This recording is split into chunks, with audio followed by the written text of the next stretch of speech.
Welcome to the Nerd Party.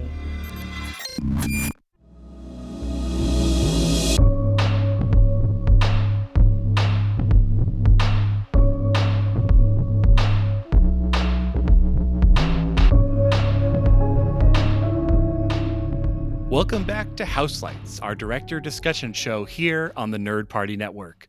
We're starting a new house, the Bird House, covering Brad Bird's directed works, starting with the 1999 animated film, The Iron Giant. I'm Darren Moser, and I am joined again by my friends. He works for the government, Tristan Riddell, and the misunderstood junk artist, John Mills. Gentlemen, set your nostalgia back to 1957 or 1999 as we discuss Brad Bird's first film, The Iron Giant. And I had to look up where this was produced by because this is not Disney. This is not, Pixar. It's got a little bit of CG, a little bit of 2D, but this was Warner Brothers, one of Warner Brothers Pictures. After Quest for Camelot failed miserably, this was their response film. But first off, I want to start with, is this your guys' first time watching this movie? Is this a cult classic in your house? Tristan, what about you? How did this one hit your radar? Yes, this was my absolute first time watching this. If this feels a little bit like a missing frame, which everyone should listen to at thenerdparty.com. This movie kind of slipped through the cracks. I've seen so many clips from it. This is the type of movie that really exists in pop culture, even though it didn't make a lot of money. It is a cult classic for sure. It's definitely a cult classic because I think when I watched Ready Player One and the Iron Giant was so prominently featured in the trailers and the movie, I was kind of like, man, I really need to see that. Like, I feel like that's something that's missing. Yeah, it's missing. It just, I don't know why. I wasn't avoiding it on purpose. I just never got around to it.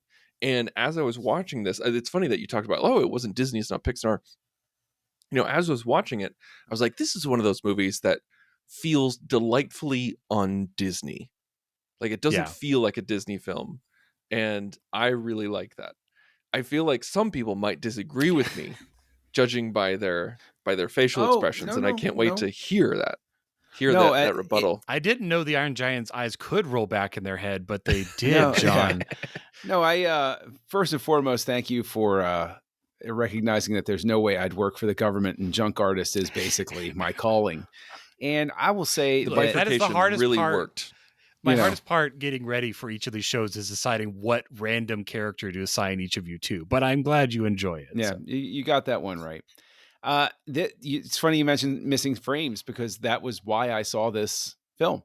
Because wonderful. I had not seen it. Oh, that's fun. And Sean Eastridge, longtime friend and everything. I appear on there every so often, and he's like, "Oh, we should do the Iron Giant." I was like, "Oh, you know what? Like you said, Tristan, I've been meaning to get to it." Movie had the bad misfortune of being one of two prominent choices for me to see on my birthday that year.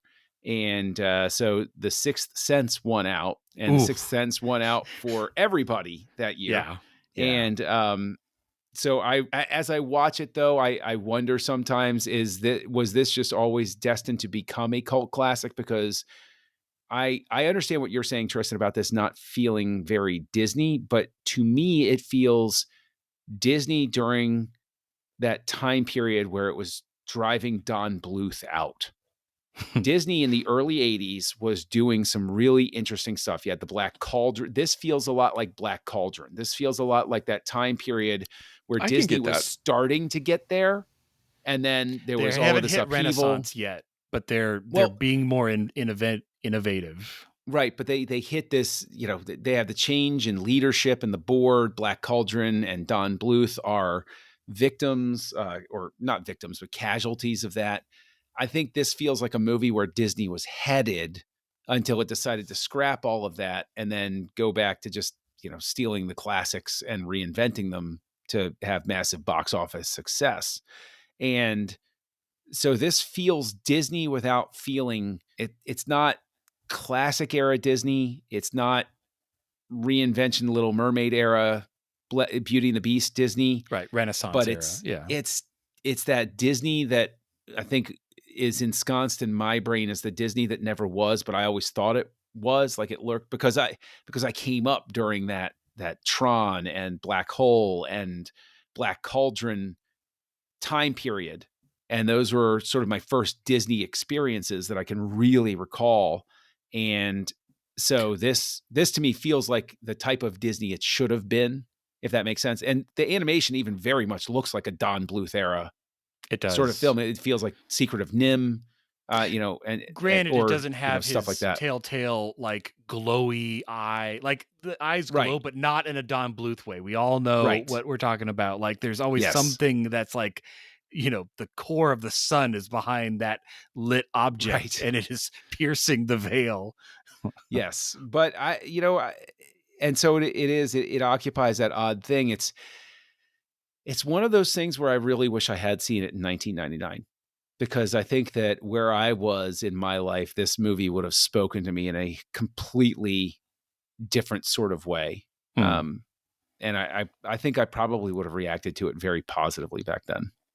Well, I did catch it in 1999. I mean, it's a giant robot movie. Young Darren loved robots, so I can't imagine a scenario where young Darren didn't see this movie. Shock! I know, you're all surprised. Like I have robots in this own room, but anyway, yeah, I caught this for sure. I mean, man, 99. We got episode 1. There's a lot. Like 99 was a kicking year. It was Matrix. really was. We got Sixth Matrix. Sense, Yeah. Episode 1, Iron Giant, Fight Club. Yeah. And 99, based on the number of times I had to sit through the trailer because of the number of times I saw episode 1, Anna and the King, which I never saw. So okay, was it Anna and is that animated or is that no? That was The King and I. Got it. Okay. It was the King and I Redux with it was Jodie Foster and I forget the actor's Chow name. Yun-fat. Yeah, that's it. Oh, also, I just Googled it real quick. Jeez. So movies that came out in 99, 10 Things I Hate About You, The Insider, The Green Mile, She's All That, Cruel Intentions, Virgin Suicides, The Mummy, American Pie, Stigmata, Girl Interrupted, Notting Hill, Office Entrapment, Space, Eyes Wide Shut, Double Jeopardy, Talented Mr. Ripley, Bicentennial Man, Three Kings, Boys Don't Cry, Magnolia, American Beauty, Man in the Moon, Any Given Sunday, Blast from the Past, Never Been Kissed, Thomas Crown Affair Remake, Message in a Bottle, 8mm, Office The Haunting, Space, October Sky, Sixth Sense, Stuart Little, Payback, World Is Not Enough. Good Lord. Yeah. And Galaxy Quest. And not knocking, Galaxy Quest, not knocking American Beauty, but like all of that and American Beauty won Best Picture. I know. I John know. Malkovich, Sleepy Hollow. Sorry, it's still going. I keep saying it. Office You're sounding Space. like a website that's a movie loading in sleeps on for that year. Blair Witch. Oh gosh, ugh, I remember that. Gosh, that was kind of the first like found footage phenomenon kind of movie. The first. Yeah. Tarzan. But it wasn't as charming as a movie about a found robot. That's the Toy Story 2. That's the true. key. That's because true. when you Way to think bring us about back, John. Thank you. I appreciate no, because you go through that list, right? And a lot of those movies were more financially successful than the Iron Giant. Many of them. But the Iron Giant is that cultural touchstone that keeps being referenced. And this is one of those things where while I was watching it this time, I'm still trying to crack the code, not because I think it doesn't deserve it, not because I didn't like it, not because of any reason like that. But I watch it every time and I think to myself, what is the lightning in a bottle here? What is it that really hits everybody? I'm open to ideas because I was reading I'm looking about for the that. production and there's some interesting things going on in this movie. One, you have this combination of art styles where it's a 2D animated movie in a post Toy Story world. So already you're kind of like, this is the era where Disney's leveling all of their 2D animation. It's gone. Like they're like, we are not doing that anymore. This year they had Fantasia 2000, which did not do very well. It was kind of their last push on that, but they're mirroring that, or not mirroring, but they're combining that, merging with the what we would see now is a staple of using CG for like vehicles and the Iron Giant. And now like animation television, that's like every like Simpsons, Family Guy, all of that, all of their vehicles are all CG with that cell shading wrapper that makes it look 2D. So that way they can do that complex mechanical motion, but not have to draw it like crazy. So I would say this one is kind of pioneering in that regard, because you have a CG animated giant, but again, he is not. It doesn't look like Power Rangers the movie, and you plopped in a very shiny chrome, maybe 99. I don't remember when that was. I think or a little earlier, but Well, one thing I really liked about that is that with the Iron Giant, the character, not the movie, but the character of the Mhm. Iron Giant being completely CG. I love that they created a program to make the lines that were used to outline the Iron Giant a little off kilter and wobbly, not so perfect. that exactly not perfect, in order to make it have that hand drawn look. And I think it's a phenomenal success in terms of blending CG with live action, because there's many times when it sticks out like a sore thumb in many Yeah. movies and TV shows and everything like that. But this one was really, really as close as seamless as you can get. I read they also animated him on twos to also give it a bit, meaning like they did 12 frames of animation for him instead of, they could have output 24 on, they could have done on ones because the program could have done that, but that would have had a very different look. So I think on twos helped it kind of match, well, because you're having to match all the other characters and how they're animated. Otherwise, it would look like I'm holding this foreign object in my hand that is glitching like the Spider-Verse and not acting like the hand that's holding it, and that wouldn't work. So yeah, so you have the technical aspects. It's interesting story wise because this was based off of a book called The Iron Man. This is not 2008, guys. It's 99 or a little earlier. But I hadn't realized that in the script writing and in the development, two characters that were not in the book but were in this movie are Kent Mansley and Dean. And I cannot imagine this story without Kent and Dean. Like they are personifications of, not just the 50s G-Man and, kind of beatnik artist, but like I kind of don't want to watch a movie without them. They're such fun parts of this movie. Well, I haven't read the book, but I've heard that the movie barely resembles the book. Well, I could see that.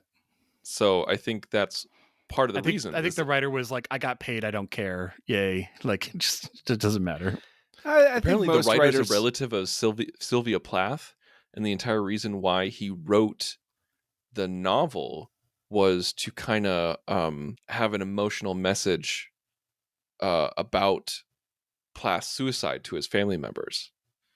Oh, and I always thought that was incredibly interesting, and which I'm not wording that very well, but Brad Bird himself did this movie as how do I phrase this? It was, what I've heard is that his sister was killed by her husband because of gun violence, and he did this movie as a kind of a way to process that, where it's like, what if there was a gun who didn't want to be a gun? And that's what this movie is about. And so the novel was written from a source of pain, and the movie itself was written from a source of pain, which I find very interesting. Well, I mean, that's the source of so much great art is people processing those things and, producing beauty from, difficult sorts of circumstances. That's just, I laud it, obviously, because it's, that's taking something negative and making it into a positive, not just for yourself, but for other people. And, basically making it a very, inaccessible thing. But at the same time, I think that what makes a movie like this work is that it's not pigeonholed into just that. That's a sort of thing you can get to. I think a kid can watch this and they're not necessarily going to process that deep of a meaning to it, but it will resonate with them on a certain level so that when they come back to it as adults, those sorts of reads work. And that's another thing. And this is where I know I'm going to come across maybe sounding a bit like a jerk. I don't know, because while I watched it this time, also thought of another director who makes a lot of homage to Steven Spielberg's golden era, the 80s, J.J. Abrams. And I thought of Super 8. And I look at Super 8 and then I look at the Iron Giant. And with the Iron Giant, I see a much more successful expression of somebody who was sort of like soaking in that Spielberg school of filmmaking, where E.T. is about something super deep, but when you're a kid, it's just a movie about an alien that a kid is friends with. Raiders of the Lost Ark is definitely a lot of that ET vibe of meets an alien friend. Right. And it's interesting because I think that it would make an incredibly interesting double bill to watch The Iron Giant and Super 8, because I think that the two of them, you would see so much of where it overlaps and so much of where Bird makes it work cleaner and makes it, sticks the landing much more effectively in terms of, the complete story. Because I think that this is something where what is so incredibly evocative is it feels like I'm watching an 80s movie. And I'm not saying that in a pejorative or dismissive way.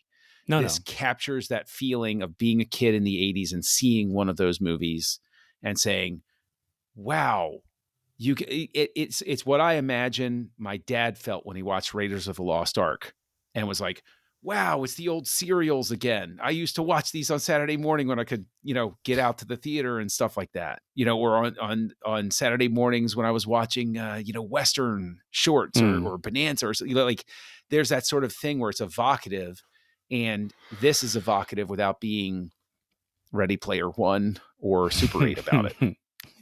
No, I definitely hear that. Go ahead, Tristan. I was just going to say, I think that's really interesting, John. And I didn't think that while I was watching it.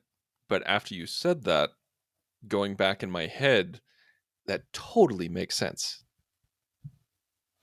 Well, because it's not it's set in the 50s, but this isn't like a 50s movie. I think, like you said, John, its heart is in a Spielbergian 80s, kid and his pet alien, type of flick.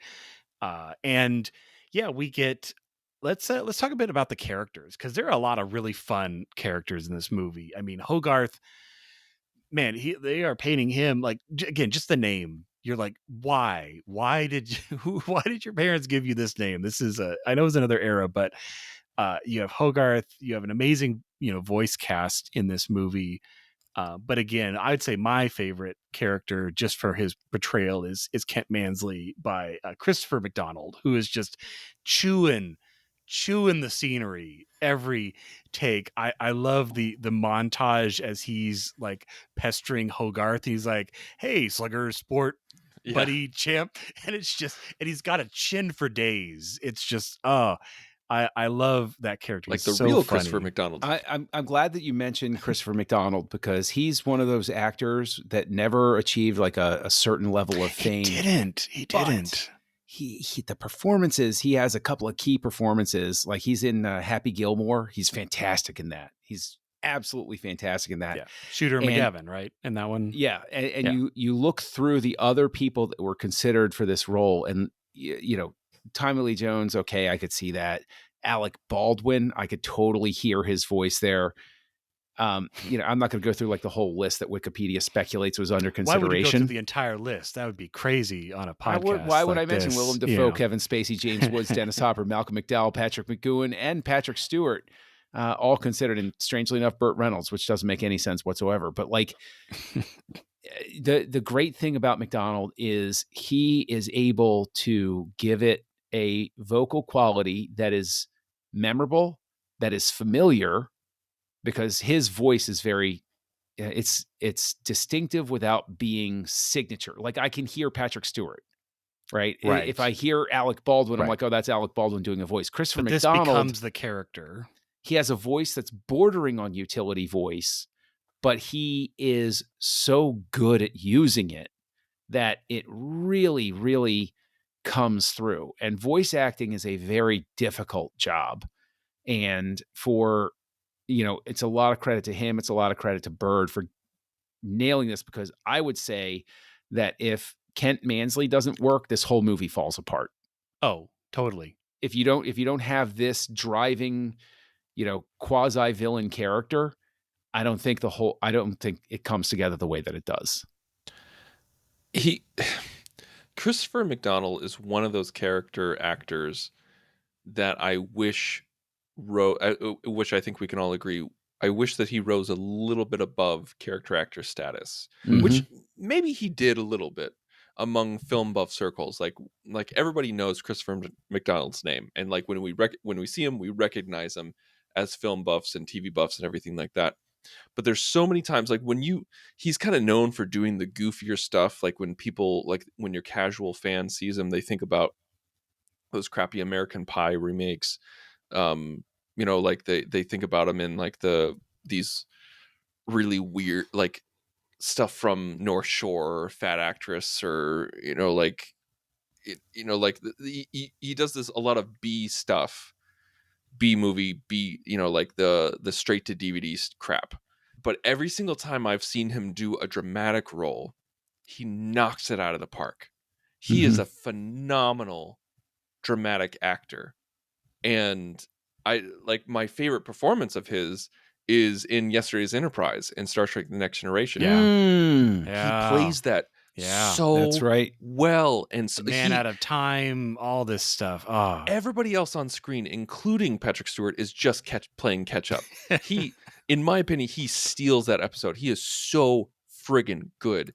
And he did just a absolutely fantastic performance in this. And I think I'm with you, John. Like if he can't sell this, then this movie falls apart.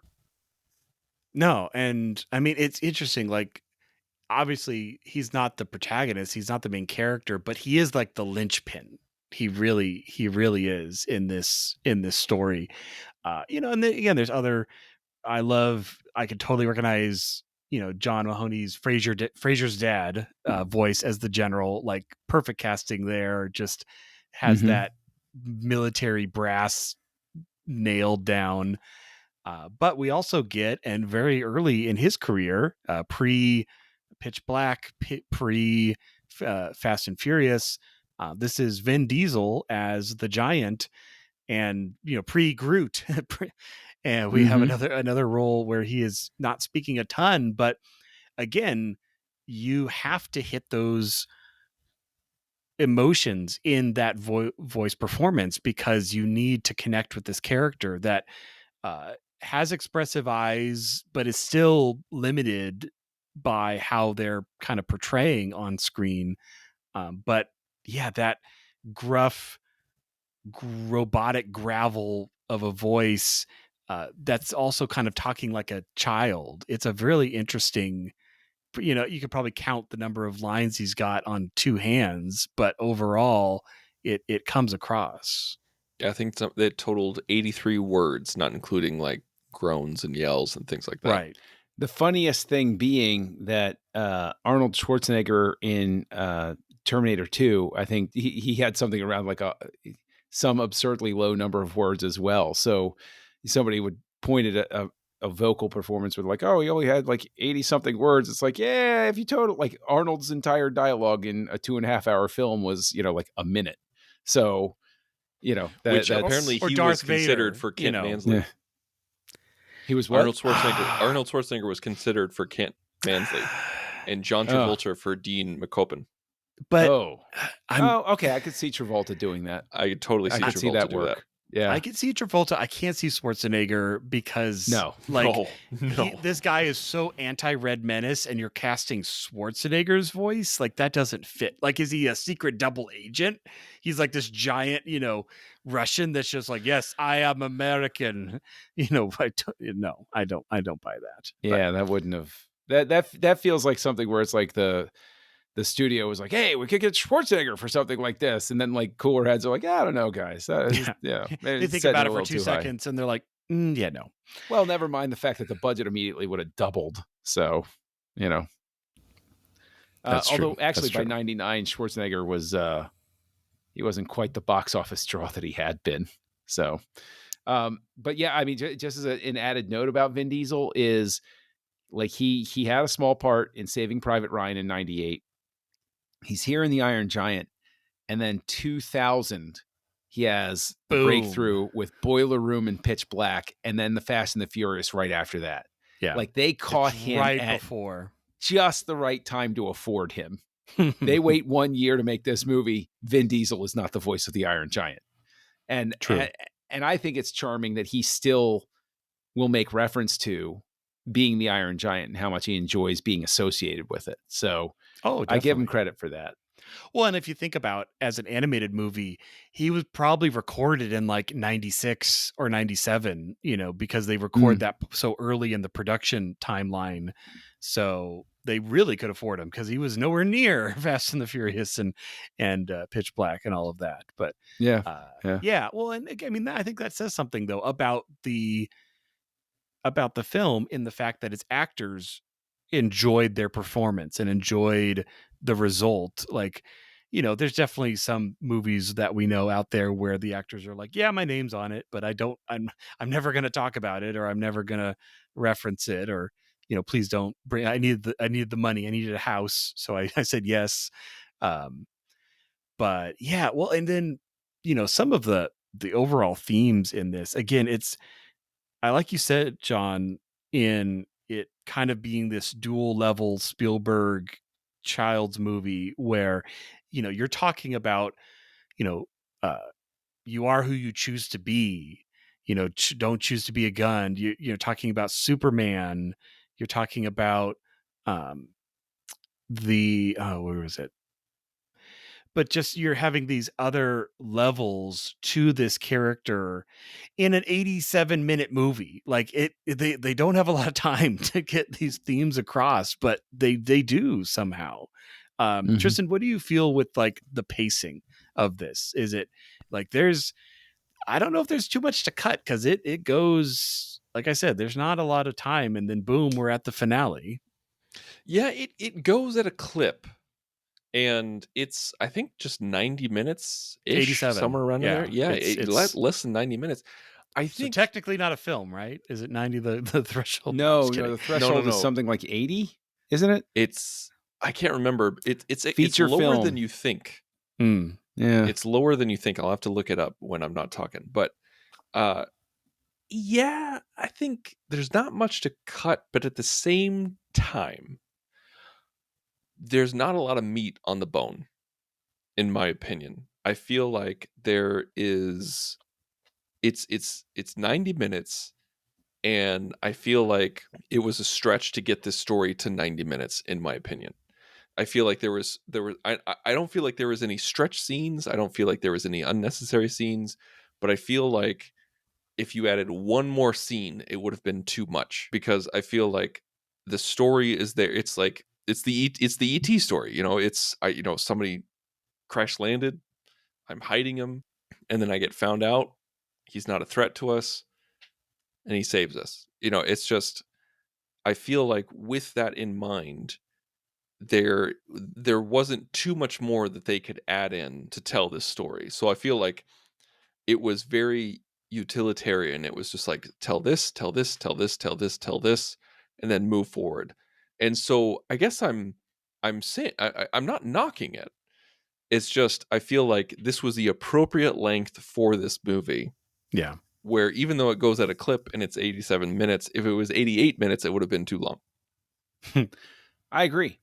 And that's why I'm not inclined, they have the signature edition, and it's like the signature edition, this was stuff that wasn't even finished. And they basically found an excuse to go in and add onto it. And I think that the theatrical version is it. Just stick with it. That's it. And I think that you're absolutely right, Tristan. It is, it's very lean storytelling, and I think that's a reason why it keeps its reputation and why people go back to it. Is it asks just the right amount of time from you, because it's not making any pretensions that this scene needed to be bigger and more dramatic. It's aware of its scale, and it doesn't get out over its skis, basically. Yeah, well, and it makes sense too, story wise, where the giant arrives. Like, it's only a matter of days, really, that the boy's not trying to hide him for like a month in a cave somewhere. Like, it's Mhm. very practical. It's very like, okay, oh, you hide him in the junkyard. That makes sense. He's still a giant robot and people can still see him and there's someone actively hunting him. So of course they're going to find him within a couple of days. So it it doesn't treat the audience like they're stupid and say like, oh, well, there's no giant stretches of the imagination as far as how the humans act. I would say, they act, paranoid when they should be paranoid, and they act, they're different kinds of characters. Dean is the cool, eventually father figure, and you have, Kent is the raving G-man bureaucrat that wants to, go up a notch. And again, it's funny, we haven't talked a lot about Hogarth because I don't know, Hogarth is almost just kind of there to kind of push the giant story along in a way. Like, Hogarth doesn't have my dad went to war and he never came home. Like, I don't know a lot about Hogarth. He doesn't seem to be bullied really that much. Like, we don't even see I him in school. I was about to equate him to Elliot, but at the same time, I feel like we knew more about Elliot than we did with Hogarth. I think that's a function of the fact that it's Hogarth and his mom, whereas Elliot has a larger family and friends Mm. circle around him. Mm. And Okay. Yeah. that is why more is there's more people for him to interact with. Whereas Right. this is the story of a very lonely child. He's barely ever in the same shot as his mom to talk to her and to have any development. And I You think mean that Jennifer in and of- Aniston? yeah, that in and of itself, I think works to the movie's advantage, honestly, because the child's, Hogarth's loneliness makes it so believable why he'd be so desperate for a friend that a giant robot wouldn't be terrifying to him, but would be an opportunity to make some sort of bond. This would be a character who's looking for that. Now, John, you were a latchkey kid Yes, growing up. I was. So, with that in mind, do you feel like you connect to these kind of characters more often than not, or is it not really a factor when you watch these movies? Or did you dream of the Iron Giant? Did you dream of ET? Did you dream of that happening, or was it just a situation? Honestly, I dreamed of having a lightsaber and flying around in the Millennium Falcon. But yeah, it's like, you'd be sitting there and sometimes you get tired of, watching TV and stuff like that. It's like, oh man, wouldn't it be cool if? Yeah, so you go out exploring. But I was not Hogarth, because if I had encountered a giant robot, I probably would not have been like, hey, let's have friends. I would have run home and be like, I'd have asked my older brother to protect me.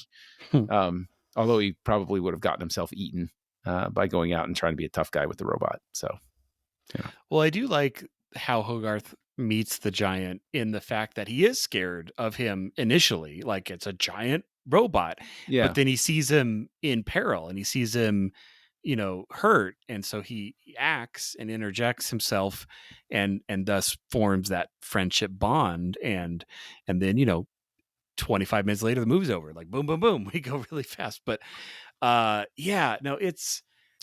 is an interesting character. It's like again, nothing wrong with the character, but he just feels like this kind of template. I don't want to go so far as to say like placeholder, but like he is. I feel like the giant is driving the story more than he is. Like he's almost not even the main character. As far as he's very reactionary. But maybe that's too harsh. It's hard to say. I think that, in all honesty, in terms of, symbolism and function, I think that one of the more interesting characters is actually Dean, because I think he's a really interesting character to have, because the beats are not really, that sort of movement is not really understood anymore. people like you could have a hippie in a movie and everybody understands hippie, everybody understands disco guy, but the beats remain this sort of like enigmatic thing. And I think that having him as a more beatnik sort is really interesting because they really were that sort of like first disaffected postmodern movement in American culture, post-war sort of thing of like trying to deconstruct meaning and art. yeah. It's just- But I think, I mean, as a huge fan of the Beats, Cassidy, Kerouac, Ginsberg, all of that type of thing, I really enjoy the fact that we have a character that expresses that, sort of alienation that just your average person in a town like that would feel, who didn't want to fit the norm, quote unquote, as it were. And then, you have the added layer of like Hogarth with, the single mom sort of thing. That's a weird thing too. No, that's true. Well, let's talk a second about the music. So this was Michael Kamen, and my lord, I feel like I should know more about Michael Kamen because I started looking at their filmography, and this guy, I mean, so it's my turn to do the list. So we got Brazil, Edge of Darkness, Highlander, Lethal Weapon, Die Hard. Uh, we have License to Kill, Lethal Weapon 2, Die Hard 2, Robin Hood, Prince of Thieves. It just and goes on and on and on. And I'm like, dang, Mr. Holland's Opus, Jack, 101 Dalmatians, The Avengers from 1998, not not the other one, X-Men. And I was looking and I'm like, oh my gosh, it's like on and on and on. And then it hits 2004 and then it stops. And I'm like, oh, so he probably passed away because no one this prolific would just stop in 2004. And unfortunately, it looks like he had MS and did pass in that year. But my gosh, it surprised me because I feel like kind of like McTiernan when it was like, I know all these works, I just never associate them under this single name. And I really enjoyed the music in this. It was it was orchestral, it was just fun and playful. You have the serious moments, with the deer and the gun. You have great sound effects, where he's going all Metal Man and crazy. But it's also kind of capturing this 1950s summer vibe. It's a really interesting musical piece. Tristan, what do you think about the music by Michael Kamen? I'm actually a big fan of Michael Kamen. I think he's underrated. I think he gets often overlooked. And when lists are made, he's often forgotten. And I think that's a damn shame. You mentioned Jack on that list, even though it was a god awful movie. Good Lord. That was a piece of steaming garbage that I, for some reason, liked as a kid and then watched as an adult and had no idea why I liked it. The music itself was inventive and unique and childlike, much like the character. And I feel like he has this capacity to connect with the material in a way that not many composers do. I mean, like the composers, they can sell you on a feeling. They do what the director tells them to do. It's very serviceable. But with this, with Kamen and the Iron Giant and so much of his other works, you can tell he got it. He really understood because he has to go back and forth, up and down, sideways, diagonal with the emotional beats of this film because we go from funny to serious to sardonic to frenetic to slow, in a heartbeat, and he has to match that. And I honestly, I think the music is one of the best things about this movie. And I don't often say that. Most of the time, I think so many scores are just there. This one really intertwined. I agree with that. Yeah. I think this is one of Kamen's better works in terms of a score. And that's the thing about how prolific he was, is there are scores of his where I'm kind of like, but then there are other scores of his this or Die Hard, where I'm like, I hear a couple of notes and I'm like, yeah, yep, that's the score, that sort of thing.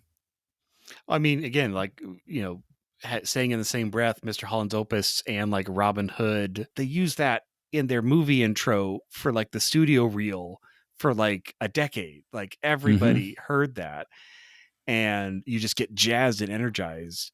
All right, so as we're kind of rounding third on this, I want to make sure we take a moment to. It's going to be a little tricky because this is the first directed piece by Brad Bird. So it's our kind of initial point of comparison, but it is also animated. And animated movies, I mean, obviously the director plays an important role, but it is a different kind of team effort than like a live action movie where you could say like, oh, I could totally see that cinematographer came in and really put their mark on it. Like, that's not, I don't feel like that kind of is the same vibe we get with animated films. And so from reading about Brad Bird and about this picture, it said that he was two of the points that he really injected in it was heavily storyboarding ahead of time, and just really, you're on a budget, so you really got to make sure you're making exactly what you need and no more. But also he said that he, for animating, did it a little differently than Disney would, whereas he would have the not old timers, but the experienced animators pair up with the younger animators to kind of like balance back and forth with certain scenes, but they would have people animate by scene and sequence rather than by character, except for the giant, because of the technical, of the CG character. But so you didn't have a person who only drew Dean and they drew Dean throughout the entire picture. You would have people, and I think that kind of makes sense though, where you have this movie which is this, all of these sequences and pictures, and you could have someone who's like, I'm gonna animate like I've never animated before for the jumping in the swimming hole scene. Like that is, I'm going to focus on it for a month and knock it out, and it's going to be playful and it's going to have all these beats, and that's how we're going to do it. And I think that it, seemed to have been the right aspect or the right direction for this movie. Like I think that works and comes across, again, it's our single point of comparison so far, but anything that come across to either of you in the visuals or the story pacing, or I guess the directability of this film that makes that you want to kind of pin to Brad Bird? I think with that just a 1,000 apologies, John. Oh no, I apologize. I apologize, good sir. Please, after you, I insist. Well, thank you. Well, with just a little bit of behind the scene knowledge, it was interesting to find out that Brad Bird himself animated the espresso scene because it was so crazy. I like that scene. And I love that scene, and finding that out makes me like, this was so hard to animate. He's like, I got to do this myself. I don't think it was a sense of ego. It was I can't do this to anybody else. Like I wrote this. Like I can't ask anyone else to do something I wouldn't do myself. And exactly. And so I think with this as the start of our journey of Brad Bird, Birdhouse, the Birdhouse. Which honestly, like, John makes this joke last week about calling it the Birdhouse, but think about it from the opposite perspective, where if we always call it the House of Peterson, the House of Fincher, the House of Nolan, but to call it the House of Bird sounds pretentious, because wait, the House of Bird, you mean a birdhouse? Like, no, shut up, it's the House of Bird. Bird is the word. I think with this beginning our journey into the House of Bird, the Birdhouse, that's a key figure right there. Of Brad Bird is the type of director where he's just like, I'm going to animate this section myself because this is the most difficult, and I don't wish this on anybody else but myself. That in itself is the sign of a great director who knows how to work with people and manage time and make sure that everybody's doing the best that they can do. And he's not going to point at some schlub and say, you get to do this scene while I sit in my ivory tower. So he's willing to get his hands dirty. And so I'm looking forward to seeing he's that in the future. trenches director. It feels like, yeah. What about you, John? Well, I think that what I will look for going forward is the sense of process. I'm Okay. going to be looking for somebody who has a keen sense for process because of that tidbit that you mentioned, where he paired up somebody who was an old school animator with somebody who was a newer animator. Because I always think of a discussion I had with somebody one time where I was talking about um, effects and how it would behoove a lot of people who work in the strictly computer era, who came up in the strictly computer effects era, to have them have to go through the process of old school, like 10 commandments, layering the film and putting it through the optical compositor sort of Compositing, thing, yeah. so that they can sit there and say, oh, I'll just, whatever. They get a sense for like, oh, I have to think of each step clearly through. I remember that 5-minute section of film that I did and how precise I like teaching the precision. I think he winds up in that instance, not just getting a better, uh, a more cohesive and more um, successful, animation style through the whole thing, but he winds up in a way making it a very successful mentorship situation Mm. where he has become a good leader in setting up this experience, no matter how financially successful it is. I guarantee you everybody who worked on it remembered it, They're because going the to old win. timers learned something new and the new kids learned the sense of process it comes from and how mindful they had to be about putting things together. And I think that's probably why the animation for the whole thing works so well. And that says to me that we're going to be watching a director who has a really keen sense for how important it is to have the right process set up. And does that work to his advantage? Does it work to his detriment? I think that probably we're going to find pluses and minuses along the way for somebody who's that focused on process. No, I think you're right. I think what I'd read about the pairing was he's like, if you don't do that, you overwork your seasoned animators because they could handle anything, and you underwork your new guys who never become the seasoned animators because they don't get anything. Like, it's like, oh, I want to hire you for this job, but you need experience, but you can't be hired to do the job because you have no experience. And yeah, no, I'm really interested. Again, I'm really excited about the Birdhouse because it's only 6 films, and it's been a while since we've actually covered all of the directed works of one director, and not only had to do a slice for a decade or some sort of different aspect of it. So I think we're going to kind of be holding each one of these very close to the magnifying glass because there's so few. So, I think we're going to be pleasantly surprised with how well overall his career goes. But it all started back here with the Iron Giant. So, John, we're going to start with you, having seen this semi recently with Missing Frames. But how many Hogarth Hughes H's are you going to give the Iron Giant? Well, I'm going to stick with the same rating I had the first time I watched it, which is a 4.5. So I guess 4 capital H's and a lowercase h. And the reason for that is that while this is a really technically proficient and enjoyable and revisitable film, to speak to something Tristan was talking about earlier, it's on the verge of absolute mastery and greatness, but it doesn't quite get there. This isn't Beauty and the Beast back Yeah. in 91. Or Spider-Verse or something that just Right. transcends. It's not there.